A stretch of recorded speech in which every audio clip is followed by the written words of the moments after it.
Welcome back, everyone. We're diving into something pretty interesting today. We're looking at how autistic adults are portrayed in the media. Hmm. And we've got articles, we've got blog posts. Yeah. There's even a piece suggesting that autistic people should start their own YouTube channels. Interesting. Yeah. So what we're going to try to do today is unpack all this, see what it tells us about autism, Okay. maybe bust a few myths along the way, and hopefully give you a much deeper understanding of how diverse the autistic experience can be. Yeah. Because it's a lot more than just Sheldon Cooper. Right. Yeah. Sheldon Cooper, while a very popular character, Oh, yeah. he's become kind of the default image of what autism is. Yeah. And that can be a problem. And it's not just about picking on a TV show, right? Right, yeah. It's Yeah. the danger is that his specific traits, like Yeah. the routines, The routines, yep. or the lack of empathy, Hmm. people start to think that that's what all autistic people are like. And that's where things get harmful. Because autism is a spectrum. Right. It's so diverse. Yeah. If we try and reduce it all to one character like Sheldon, we miss out on the full range of how autism can be. So let's dig into that a little, this idea of the spectrum. Yeah. Because we hear that word a lot, Right. but what does it actually mean? Think about a color wheel, right? You've got your primary colors, Uh-huh. and then you've got all those shades and variations in between. Yeah. Autism's kind of like that. Okay. You've got some core characteristics, Yeah. but the way those play out in a person, their personality, Mm-hmm. their strengths, their challenges, Yeah. it's just so varied. So two people might have issues with social cues, but Right. it's for totally different reasons. Exactly. And that's why that Sheldon Cooper thing is so limited. Yeah. Like, take his trouble expressing empathy, for example. Mm-hmm. Some autistic people, they might struggle to read facial expressions or body language. Right. It leads to misunderstandings. But that doesn't mean they don't have empathy. Right. They might just express it differently, Yeah. maybe through acts of service or very direct communication. There's an article here that talks about that, different ways of expressing emotions. Mm-hmm. And it says that some autistic people, they might seem blunt Yeah. or unemotional, Right. but they're actually processing things very deeply. Replay, yeah. Just not in a way that, a neurotypical person would expect. Yeah, it's all about recognizing that there are multiple ways of being in the world Mm-hmm. and that autistic people just experience it, interact with it differently. Yeah. And often, those differences are incredibly valuable. Oh, absolutely. Yeah. I mean, just look at all the things people have accomplished. Mhm. According to these articles, Yeah. I mean, entrepreneurs, Yeah. YouTubers, Mm. there's even a pharmacist. Right. So that really throws that whole incapable of success stereotype out the window. Yeah. And that's why it's so important for autistic people to tell their own stories. Right. Who better to challenge those stereotypes Yeah. and paint an accurate picture? Well, that makes me think about that article calling for, Yeah. autistic people to start those YouTube channels. It's like, Yeah. don't wait for Hollywood to get it right. Right. Exactly. Create your own platforms. Mm-hmm. Tell your own stories. It's powerful. Yeah. Think about it. A whole generation of autistic creators Yeah. sharing their perspective, Mm-hmm. their passion, their humor, their struggles, Yeah. all unfiltered and authentic. It's almost like building a counter narrative Exactly. to what we usually see. And that counter narrative is so essential Yeah. for understanding, Mm-hmm. acceptance, Yeah. creating a more inclusive society. Okay. So we've established a few things, right? Autism is a spectrum. Right. Stereotypes are harmful. Mm-hmm. Authentic representation is key. Yeah. So where do we go from here? How do we actually move beyond those stereotypes? Well, good news. Yeah. These sources actually give us some suggestions. Okay. There's one article, Beyond the Sheldon Cooper Stereotype, Okay. and it lays out 4 key principles. All right. Embracing complexity, Okay. involving autistic creators, Mm-hmm. prioritizing diversity, Yeah. and striving for realistic portrayals. Okay, so break it down. Embracing complexity. Does that mean we ditch the oversimplified character? Exactly. It's about showing the nuances, Mhm. the different ways it can manifest, the strengths, the challenges. Less checklist of symptoms, more full-rounded human beings Okay. with their own stories. Involving autistic creators. Yeah. I mean, I guess that speaks for itself, but how do we actually ensure that happens? It starts with recognizing the expertise that autistic individuals bring to the table. Mhm. Imagine having autistic writers, directors, actors involved at every level. Yeah, That's where real authenticity comes from. It probably really challenges a lot of neurotypical assumptions, too. absolutely. Right. Having autistic voices in the room changes the whole conversation, Okay. bringing in that lived experience, Yeah. perspectives you wouldn't get otherwise. All right, so we've got complexity, autistic involvement. Mm-hmm. What about prioritizing diversity? Remember the color wheel? Yeah. Well, within the spectrum of autism, there's even more diversity Mm-hmm. across cultures, genders, socioeconomic backgrounds, you name it. Right, because autism doesn't exist in a vacuum. Exactly. It intersects with all these other aspects of a person's life. Right. And showcasing that intersectionality makes for much richer, more authentic representation. Yeah. For example, the experiences of an autistic woman navigating a corporate environment Mm-hmm. are going to be different from those of an autistic man in the same setting. Right. Right. Okay, and that brings us to the last point, striving for realistic portrayals. Yes. So what does that look like? It's about moving beyond the superhuman savant or the tragic victim tropes. Mm-hmm. We need to see autistic characters dealing with everyday challenges. Like what? Sensory overload in a crowded store, the anxiety of a job interview. Right. But we also need to see them celebrating accomplishments, finding love, Yeah. building careers, contributing to society. So it's about finding that balance. Yes. Right. Exactly. Acknowledging the struggles, but not defining them by it. It's at showing the full humanity Yeah. with all its complexities. You know, that makes me think about the articles that we have here about high-masking autistic women. Yes. It seems like that experience really highlights the pressure to fit in, to Okay. be neurotypical. It's a fascinating and complex topic. Yeah. But before we dive into that, Mm-hmm. let's just take a quick break Okay. and come back to unpack those high-masking experiences in more detail. Sounds good to me. We'll be back in a flash, deep divers. Okay, so we're back and ready to tackle this idea of high-masking autistic women. Yeah. It's one of the most talked about topics in these articles. And I gotta be honest, before this deep dive, I had heard the term, but I didn't really get what it meant. Yeah, it definitely needs more attention, Yeah. especially because it's really hard to spot. Yeah. Imagine feeling like you constantly have to perform being neurotypical, Uh-huh. suppress your natural instincts just to fit in. Wow. That's high masking. So it's not just being shy. No, it's much It's a whole other level of, like, adapting? Right. For a lot of autistic women, Yeah. it's almost automatic, developed over years of trying to navigate a world that doesn't really get them. Mm-hmm. They might force eye contact when it's uncomfortable, Right. mimic social cues they don't understand, or even adopt whole personas Just to blend in. just to blend in. That sounds exhausting. It is. But why is this more common in women? Well, a couple of reasons. Okay. Historically, diagnoses were often based on, observations of boys. Oh, interesting. So the criteria didn't really capture how autism presents in girls.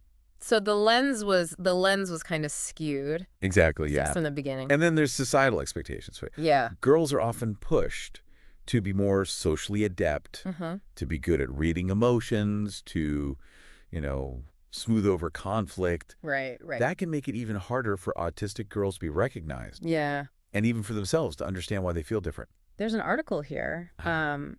A woman talks about how she spent her whole life feeling like an outsider, Yeah. not getting social dynamics, Right. excelled academically, had a great career, Yeah. but always this underlying sense of exhaustion and isolation. And that's common for a lot of high-masking autistic women, Yeah.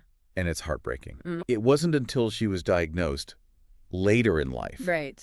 that things finally made sense. Yeah. Late diagnosis. Yeah. That comes up a lot in these articles. It does. Yeah, It seems like that delay can make things so much harder. absolutely. Imagine spending years feeling like you're failing at some invisible game Yeah. and not knowing why. That can really damage your self-esteem. Yeah. And a later diagnosis Mm-hmm. often means you miss out on support Yeah. and strategies. Mm-hmm. Mm-hmm. That could have made those early years so much easier. So we're starting to see the consequences here. Yeah. Right. Mm. High masking Yes. can really have an impact. Absolutely. Are there any specific examples from the articles that highlight this? Well, One focuses on the link between high masking and the autism tax. Remember, Yeah. those extra costs, Yeah. financial and emotional, Mm-hmm. that a lot of autistic people end up bearing. Yeah. For high masking women, it can be even worse. Okay. So let's get specific. Okay. What do those costs look like? Well, start with the financial side. Okay. Imagine going through years of therapy, Mm-hmm. Mm-hmm. trying to figure out why you feel so different, Yeah. only to get a diagnosis much later. Right? That's time. That's money. That could have been used. That could have been used to actually address the core issues.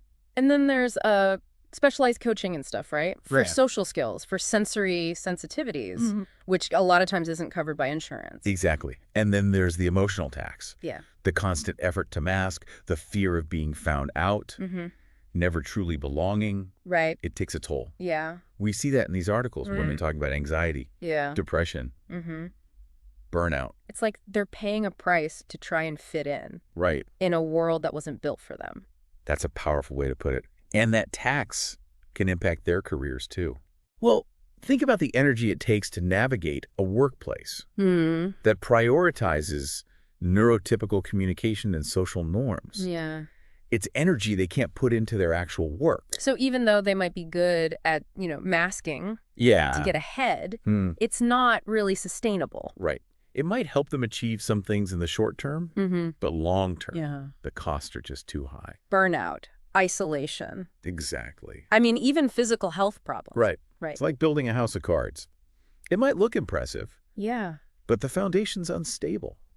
And the goal shouldn't be to teach autistic individuals to mask better, Right. but to create environments where they don't feel the need to mask at all. Exactly. It's about changing the systems and the expectations that force the masking in the first place. So promoting understanding, Yes. acceptance, Mm-hmm. providing sensory-friendly accommodations, Right. and workplaces that value different communication styles. Absolutely. It's a big shift, Yeah. but it's necessary. Speaking of different ways of thinking, Yeah. one of the articles here, Mm-hmm.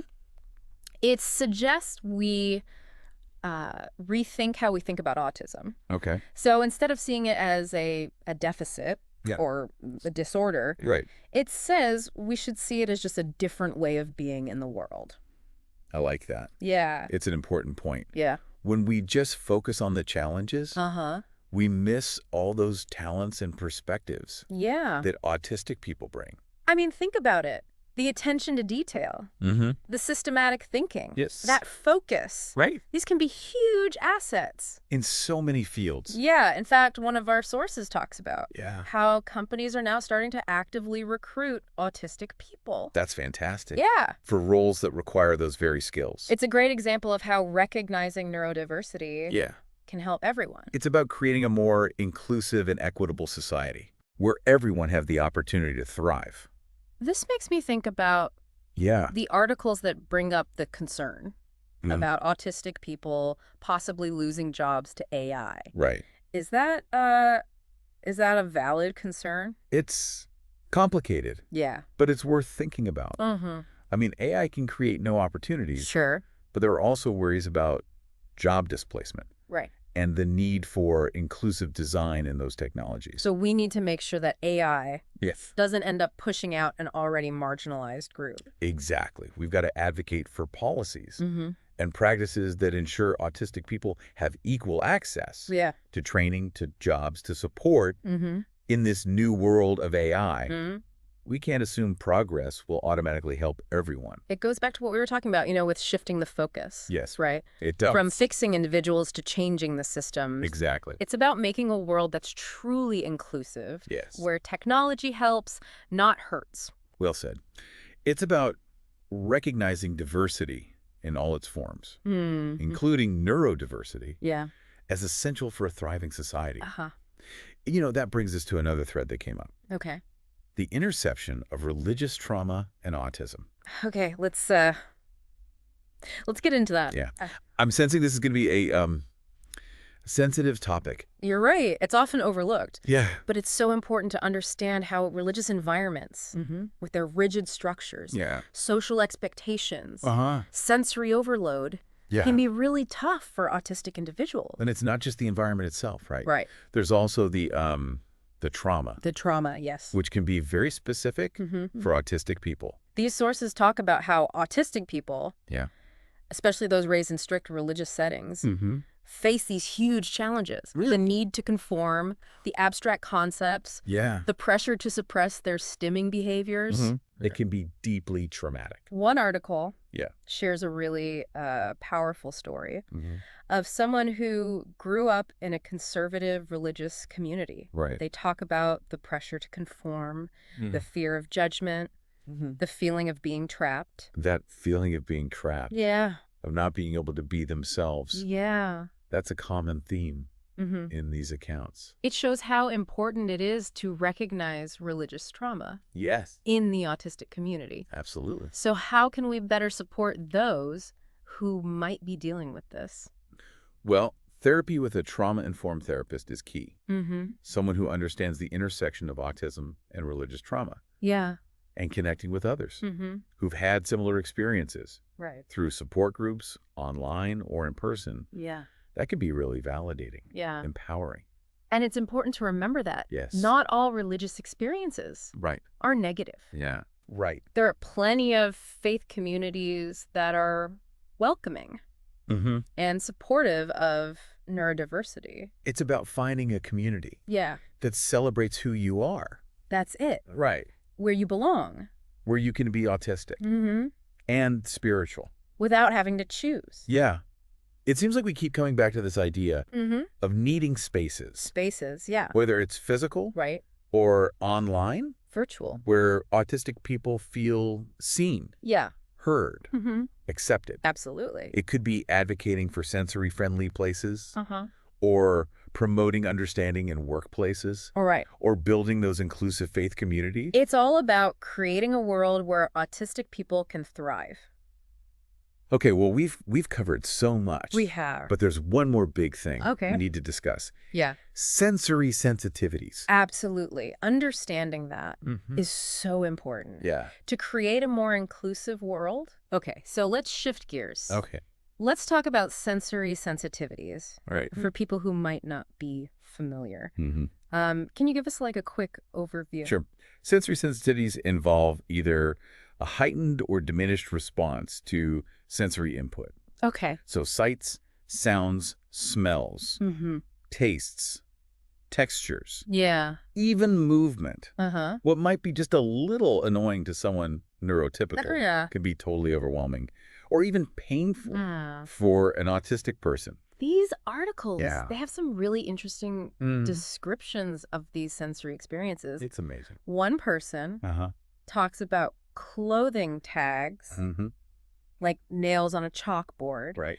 And then another talks about being in a crowded mall. It's just like, oh, over bright lights, loud music, strong smells. It's an assault on the senses. Yeah. And it's not just about like disliking things. Right, right. Some autistic people seek out specific sensory input. Oh.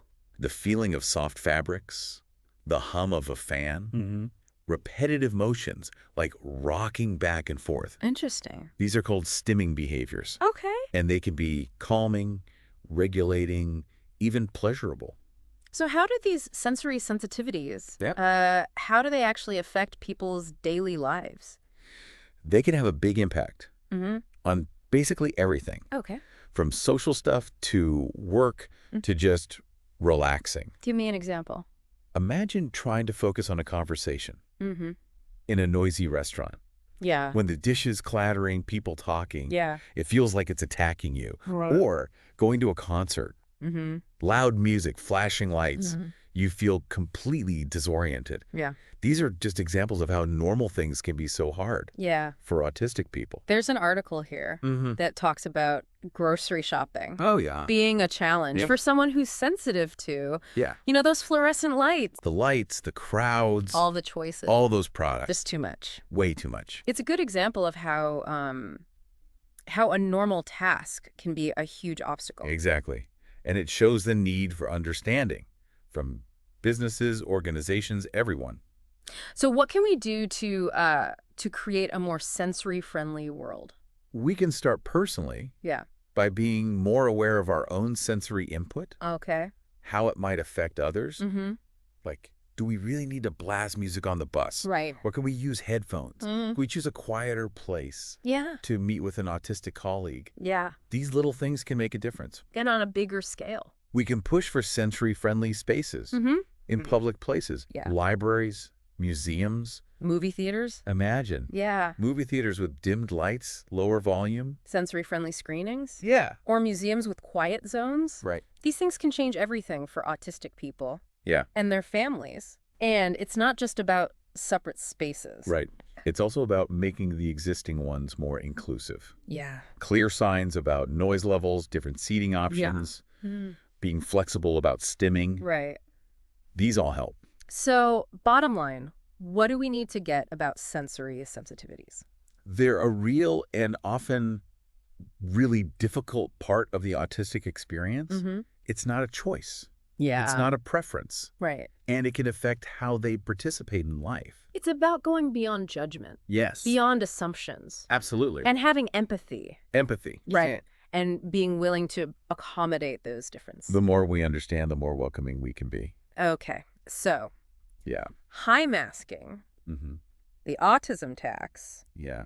Religious trauma. Right. Sensory sensitivities. Wow. We've covered a lot. We have. But I feel like we've just scratched the surface. You're right. There's always more to learn. Yeah. More voices to hear. But before we wrap this up, one final thought-provoking question. Oh, I love a good cliffhanger.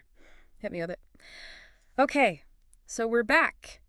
Ready for the final part of our deep dive. And I feel like we've really uncovered some fascinating stuff. Yeah, we've covered a lot of ground. Right. From the Sheldon Cooper stereotype to the autism tax, high masking religious trauma. All of it. Even sensory sensitivities. And through it all, yeah, that one theme keeps coming back. That need to move beyond. Right. Those one-dimensional portrayals. The simplistic view of autistic people. Yeah. Is so important to remember. Yeah. Autism is a spectrum. Right. Every experience is different. It's not about finding one perfect representation. No, not at all. Right. It's about showing the diversity of the community. And that's where those 4 principles come in. Yes. Right. Embracing the complexity involving autistic creators, prioritizing diversity, striving for realistic portrayals. That's a really good framework. It is. For moving beyond those those harmful stereotypes. And creating more authentic representation. One thing that really struck me going through all these articles is the power of those personal stories. Oh, absolutely. It's one thing to talk about, sensitivities in a general sense. In the abstract. Yeah. Right. But it's different when you hear directly from a person how it affects their lives. You really get it then. Yeah. Those stories build empathy and understanding. Yeah. You step into someone else's shoes. Yeah. You see the world through their eyes. You connect on a human level. Yes, exactly. And that's why I think that call for autistic people to, share their stories, to create. Yeah. It was so powerful. It resonated, right? It did. It's about reclaiming that narrative. Exactly. Taking control. Yeah. Showing the world that it's not a monolith. Right. It's a kaleidoscope. This makes me think about an article we haven't touched on yet. Okay. About autistic people in the workplace. It talks about the challenges, sensory overload in those open offices, difficulty understanding those, unspoken social rules. Right. But it also highlights the value. The value, yes. That autistic people bring. Their attention to detail, their focus, their ability to think differently. It's a reminder that diversity, neurodiversity included. It's not just about being nice. Right. It's about getting all those talents. Yeah. And perspective. Which helps everyone. Everyone benefits. When we create workplaces that are truly inclusive, where everyone feels valued. Supported. Yeah. That's when everyone wins. So I guess the big question is, how do we get there? How do we create that world? Yeah. How do we move beyond the stereotypes? To a place where autistic people feel truly seen and heard. I think a lot of it comes down to a change in how we think. A shift in perspective. Instead of seeing autism as a deficit, a disorder. Right. We need to see it as just a different way of being. Exactly. Right. It's not a deviation from the norm. It's part of what makes us human. We need to embrace that. Yes, embrace neurodiversity. That part of, Yeah. what makes us human. It enriches us. Yeah.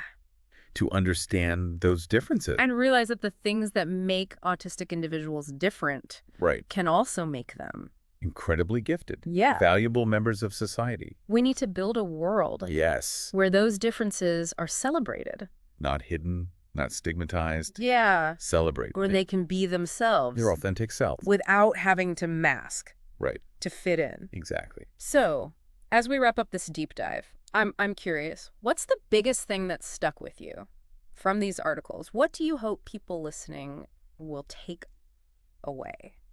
The thing that hit me the hardest was the focus on the humanity of autistic individuals. Yeah. Over and over, the articles remind us. Yeah. Autistic people are not puzzles to solve. Right. Or problems to fix. They're people. They are. Thoughts. Yeah. Feelings. Dreams. Dreams, yes. I think that ties into what you said earlier about, moving beyond the search for perfect representations. There isn't one. Yeah. It's about the range of experiences. Yeah. The full spectrum. So celebrate neurodiversity. Yes. Recognize those strengths. Absolutely. And build a world where everyone feels seen, valued for who they are. That's a great place to end, I think. It is. We've covered a lot. But this conversation is just getting started. And that's exciting. It is. There's so much more to explore. Yeah. And so much potential to create a better world. So listeners, keep the conversation going. Keep your minds open. Be an advocate. Yeah. For a world that embraces neurodiversity. I think a final thought to leave everyone with is this. If we do move past these stereotypes and start representing autistic individuals authentically, what does that do to how we see everyone, how we see humanity? That's a powerful question. Yep. It makes us think bigger, beyond just the individual, to how we understand what it means to be human. Maybe the answer lies in seeing that neurodiversity isn't it's not a problem to solve. It's not. It's a core part of who we are. And embracing that. Yeah. The whole spectrum. Makes our understanding of everything. Everything. Richer. Ourselves, our communities, the world. Deep divers, keep those conversations going. Keep those minds open. And let's work together to make a world where everyone can thrive. Thanks for joining us.